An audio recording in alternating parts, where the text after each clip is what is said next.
Hello everyone! Today, we're back with a new challenge in Pokémon Gold and Silver, focusing specifically on the Pokémon League. As we've done with previous gym leaders, we're taking on the role of Janine, the Poison Ninja and gym leader of Fuchsia City.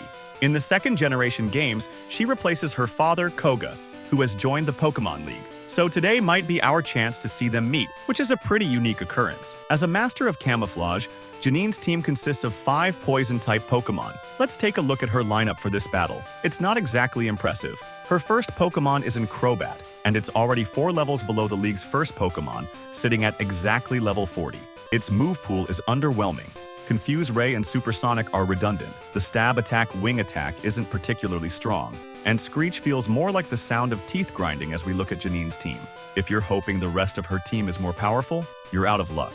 Her second and third Pokémon are both wheezing, also at level 36. While their moves are somewhat interesting, using moves like Smog and Sludge Bomb, one has to wonder, is Smog really a fitting move for a post-game gym leader? Self-destruct is a decent backup option if you're cornered, but still. Her next Pokémon is Koga's lead Pokémon from the league, but 8 levels lower. Ariados isn't exactly a powerhouse, and this one is even weaker. To make matters worse, it uses moves like String Shot, which is nearly a signature move of Caterpie, and Scary Face, which feels more suited to a Team Rocket grunt than a gym leader. It's another swing and a miss, with this Pokémon sitting at level 33. Does Janine's last Pokémon redeem her team? Spoiler alert. No, not at all. Even though it's arguably her strongest Pokémon, its level is far too low to make a difference. You have to wonder what it can do against opposing Dragonite. Tickle them? All in all, you've seen the dire state of her current team, and it's worth questioning why this lineup even exists in a game as iconic as Pokémon Gold and Silver. For me, this is one of the biggest flaws of these games. It's not a deal breaker, of course, but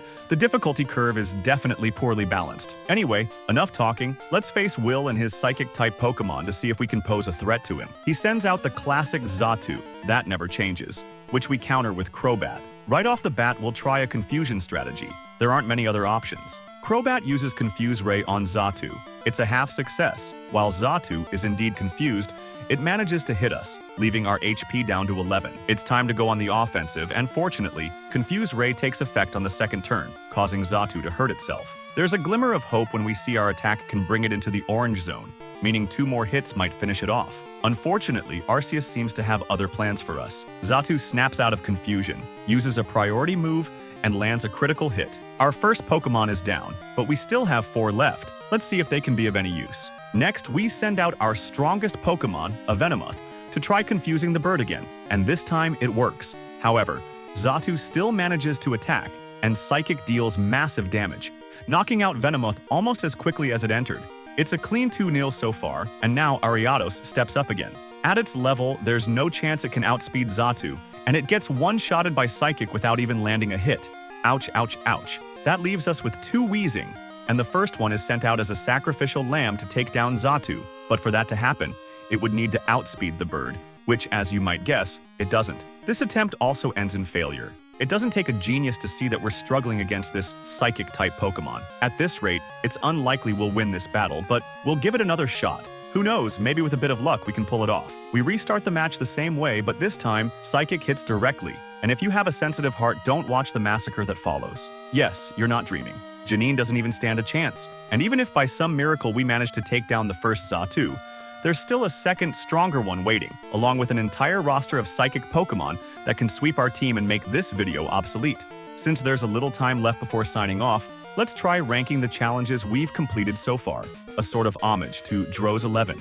You'll notice that quite a few trainers have managed to beat the league but still faced overwhelming raids. They're in the top tier.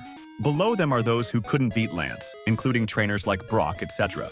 Unsurprisingly, today's protagonist will remain at the bottom of the rankings alongside Erica, who also failed to beat Will. Next week, Sabrina will take on this challenge again. What do you think? How far will she go? Sorry for the short video, but the success of these trainers dictates the content.